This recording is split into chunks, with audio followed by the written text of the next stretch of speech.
আজকে আমরা সংখ্যা পদ্ধতির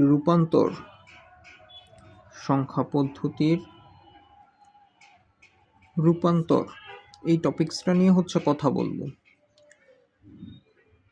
দেখেন, প্রথমত আমরা গতদিন যে ব্যাপারটা লক্ষ্য করছি সেটা আমাদের টোটাল কয় ধরনের সংখ্যা পদ্ধতি ছিল। একটু যদি লিখি, ডেসিমাল, তারপরে বাইনারি, এরপরে কি ছিল, অক্টাল এবং হেক্সাডেসিমাল। এখন দেখেন, সংখ্যা পদ্ধতির রূপান্তরটা হইতে পারে ডেসিমাল থেকে এই তিনটাতে, হইতে পারে বাইনারি থেকে ডেসিমাল, অক্টাল এবং হেক্সাডেসিমাল, হইতে পারে অক্টাল থেকে হেক্সাডেসিমাল, ডেসিমাল, বাইনারিতে। তার মানে দেখেন, টোটাল সংখ্যা আমাদের কয়টা আছে, টোটাল কত ধরনের সংখ্যা আছে এই জায়গায়, decimal, binary, octal, hexadecimal, total 4 ধরনের। এখন যদি আমি এই যে দেখেন ডেসিমালকে যদি চিন্তা করি, এটাকে বাকি তিনটাতে কনভার্ট করা যায়। বাইনারির কথা বললে বাইনারি ছাড়া বাকি তিনটাতে কনভার্ট করা যায়। তার মানে এই চারটাকে প্রতিটাকে আলাদা আলাদা তিনটাতে কনভার্ট করতে পারেন। তাহলে টোটাল রূপান্তর হইতে পারে 12 ধরনের। এই 12 ধরনের রূপান্তর আলটিমেটলি পসিবল। এখন দেখেন, আপনি যদি 12টার জন্য 12 ধরনের রুলস ভাবেন, যে 12টা রূপান্তরের জন্য 12 ধরনের রুলস বা এরকম কিছু না, আমরা ব্যাপারগুলো খুব সহজভাবেই শিখবো। আমরা জাস্ট তিনটা টাইপ দেখব, এই তিনটা টাইপ থেকে আপনি সংখ্যা পদ্ধতির এই 12 ধরনের রূপান্তর খুব সহজেই করতে পারবেন। আচ্ছা দেখেন, আমাদেরকে প্রথমত কোশ্চেন দেখে বুঝতে হবে এটা আসলে কোন টাইপ। দেখেন, আমরা লিখি প্রথমত টাইপ 1। টাইপ 1টা আসলে কি? দেখেন, যখন কিনা বলবে ডেসিমাল থেকে যখন আপনাকে অন্য কিছুতে কনভার্ট করতে বলবে, তখন সেটা টাইপ 1। ধরেন আপনাকে বলা হইলো ডেসিমাল থেকে বাইনারি, অথবা বলা হইলো অক্টাল, অথবা বলা হইলো হেক্সাডেসিমাল। এই যে যখন আপনি ডেসিমাল থেকে এই তিনটাতে যাবেন, তখন মনে রাখবেন এটা টাইপ 1। এই টাইপ 1 এর জাস্ট একটা রুলস দিয়ে আপনি এই ডেসিমাল থেকে এই বাকি তিনটা কনভার্ট করতে পারবেন। আচ্ছা, উদাহরণ হিসেবে বলতে পারেন, ধরেন আপনাকে বললো 4 3 of 10 ইকুয়াল হোয়াট অফ 2। এই যে দেখেন, প্রথমে আছে কিসে, ডেসিমালে, এরপরে করতে হবে কি, এই যে দেখেন বাইনারি, এই যে দেখেন ডেসিমালে আছে, করতে হবে বাইনারি। তাহলে দেখেন, এই যে ডেসিমাল থেকে অন্য কিছু, তার মানে কি, এই যে দেখেন এটা টাইপ 1। আপনি যদি জাস্ট কোশ্চেনটা দেখে বুঝতে পারেন এটা কি টাইপ 1, টাইপ 2 নাকি টাইপ 3, তখন সেটা আপনি মানে খুব সহজেই সলভ করতে পারবেন। আপনার ফার্স্ট কাজ টাইপ আইডেন্টিফাই করা। আচ্ছা, এখন দেখেন, আপনি এটাকে এইভাবেও বলতে পারেন, যদি শুরুতে ডেসিমাল, বা দেখেন দুইটা পার্ট থাকে, যদি বলি 4 of 10 ইকুয়াল হোয়াট অফ 16, এই জায়গায় দেখেন দুইটা পার্ট, এই যে দেখেন প্রথম পার্ট, শেষ পার্ট। প্রথম পার্টে যদি ডেসিমাল থাকে বা 10 থাকে, তাহলে বুঝবেন টাইপ 1। শুরুতে ডেসিমাল মানে টাইপ 1। আচ্ছা, আশা করি আপনারা বুঝতে পেরেছেন। এখন দেখেন, আমরা যদি টাইপ 2তে যাই, টাইপ 2, দেখেন টাইপ 2টা আপনার বলতে পারেন যে একদম টাইপ 1 এর বিপরীত। আপনি টাইপ 1-এ কি করছিলেন? টাইপ 1-এ যেটা করছিলেন সেটা ডেসিমাল থেকে অন্য কিছু, অন্য যে কোনো সংখ্যা পদ্ধতি। এখন আপনি যে কাজটা করবেন সেটা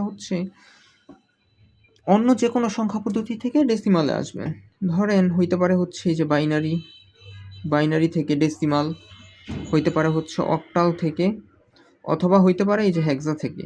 দেখেন এইগুলা থেকে যখন যখন ডেসিমালে যাবেন, তখন টাইপ 2। তাহলে দেখেন, এখন আমরা যদি বলি 4 4 3 of 8 ইকুয়াল হোয়াট অফ 10, এই যে দেখেন অন্য সংখ্যা পদ্ধতি থেকে, এই যে দেখেন অক্টাল থেকে আমরা কিসে যাচ্ছি, এই যে ডেসিমালে যাচ্ছি, অক্টাল থেকে ডেসিমালে যাচ্ছি। অন্য সংখ্যা পদ্ধতি থেকে যখন আমরা ডেসিমালে যাব, তখন সেটা হয়ে যাবে এই টাইপ 2। অথবা দেখেন দুইটা part, 1 4 1 of 16 equal what of 10। দেখেন আগে যেমন বলছিলাম, এটা প্রথম পার্ট, এটা দ্বিতীয় পার্ট। প্রথম পার্টে ডেসিমাল থাকলে টাইপ 1 ছিল, তাহলে এখন এই যে দ্বিতীয় পার্টে ডেসিমাল আছে, তার মানে কি, টাইপ 2। দেখেন প্রথমে ডেসিমাল মানে টাইপ 1, আর শেষে ডেসিমাল মানে টাইপ 2। আশা করি আপনারা বুঝতে পেরেছেন। ধরেন এইরকম বললাম ABCD of 16 equal what of 10। এই যে দেখেন হেক্সা থেকে ডেসিমালে যাচ্ছি, অন্য যে কোনো সংখ্যা পদ্ধতি থেকে ডেসিমালে যাচ্ছি, তাহলে কি টাইপ 2। অথবা দেখেন এই যে দেখেন শেষ পার্টে হচ্ছে ডেসিমাল আছে, মানে প্রথমে ডেসিমাল নাই। এই যে ধরেন এই কেসগুলো হচ্ছে কি হয়ে যাবে টাইপ 2। আশা করি আপনারা ব্যাপারটা বুঝতে পেরেছেন। এখন দেখেন আমাদের লাস্ট যেই পার্টটা সেটা হচ্ছে type 3।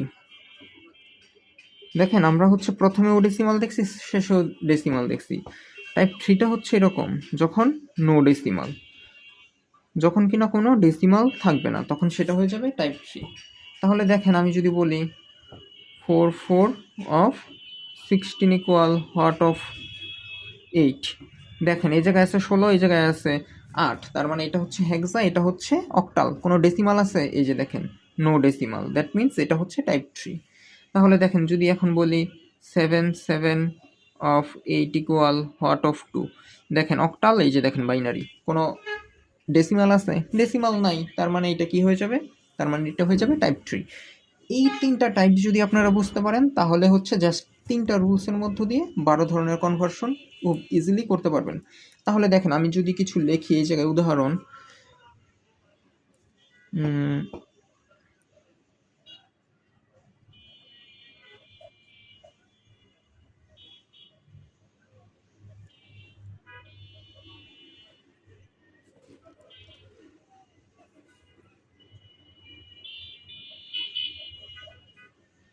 0 of 16 equal what of 10। আপনারা হচ্ছে এগুলোর অ্যান্সার বলেন, এগুলো আসলে টাইপ কত হওয়া উচিত। তারপরে দেখেন 10 of 2 equal what of 10। 1 of 2 equal what of 8। তারপর যদি বলি AB of 16 equal what of 10। দেখেন এই জায়গায় টোটাল হচ্ছে 5টা হচ্ছে আমরা হচ্ছে কনভার্সন লিখলাম। আমাকে এটা হচ্ছে ডেসিমাল থেকে যেতে হবে বাইনারি, এটা হচ্ছে হেক্সাডেসিমাল থেকে যেতে হবে ডেসিমালে, এটা যেতে হবে বাইনারি থেকে ডেসিমালে, এটা যেতে হবে বাইনারি থেকে অক্টালে, আর এটা হচ্ছে হেক্সাডেসিমাল থেকে ডেসিমালে। এখন হচ্ছে আমাকে দেখে বুঝতে হবে এটা কি টাইপ 1, টাইপ 2 নাকি টাইপ 3। এই যে দেখেন ডেসিমাল থেকে অন্য কিছু, ডেসিমাল থেকে অন্য কিছু বা শুরুতে ডেসিমাল, তার মানে হচ্ছে এই যে দেখেন টাইপ 1। এই যে দেখেন এই জায়গায় হচ্ছে হেক্সাডেসিমাল থেকে ডেসিমাল, অন্য যে কোনো সংখ্যা পদ্ধতি থেকে ডেসিমালে যাওয়া মানে হচ্ছে টাইপ 2। এই যে বা শেষে ডেসিমাল, এই যে দেখেন শেষে ডেসিমাল মানে টাইপ 2। আচ্ছা, তারপরে দেখেন একইভাবে বাইনারি থেকে ডেসিমাল, তার মানে অন্য যে কোনো সংখ্যা পদ্ধতি থেকে ডেসিমাল, তার মানে কি টাইপ 2। এরপরে দেখেন এই জায়গায় হচ্ছে বাইনারি, এই জায়গায় হচ্ছে octal, there is no decimal, that means এটা কি হয়ে যাবে? এটা হয়ে যাবে টাইপ 3। আর এই জায়গায় দেখেন হেক্সাডেসিমাল, এই জায়গায় হচ্ছে ডেসিমাল, তাহলে দেখেন অন্য যে কোনো সংখ্যা পদ্ধতি থেকে ডেসিমাল বা শেষে ডেসিমাল, তার মানে টাইপ 2। দেখেন এই 3 ধরনের টাইপ যদি আপনি জাস্ট কোশ্চেন দেখে আইডেন্টিফাই করতে পারেন, তাহলে হচ্ছে জাস্ট 3টা রুলস আসবে, 3টা রুলস দিয়ে আপনি খুব ইজিলি হচ্ছে সংখ্যা পদ্ধতির কনভার্সন হচ্ছে 12 ধরনের কনভার্সন হচ্ছে ইজিলি কভার করতে পারবেন। আমরা হচ্ছে পরবর্তী ক্লাস থেকে কিভাবে হচ্ছে বাইনারি থেকে ডেসিমাল, ডেসিমাল থেকে বাইনারি বা আরও যেই ধরনের কনভার্সন আছে 12 ধরনের, এগুলো হচ্ছে আমরা শুরু করব। বাট অবশ্যই পরবর্তী ক্লাসের আগে আপনার বিগত ক্লাসগুলোর টপিকসগুলো অবশ্যই কভার থাকতে হবে।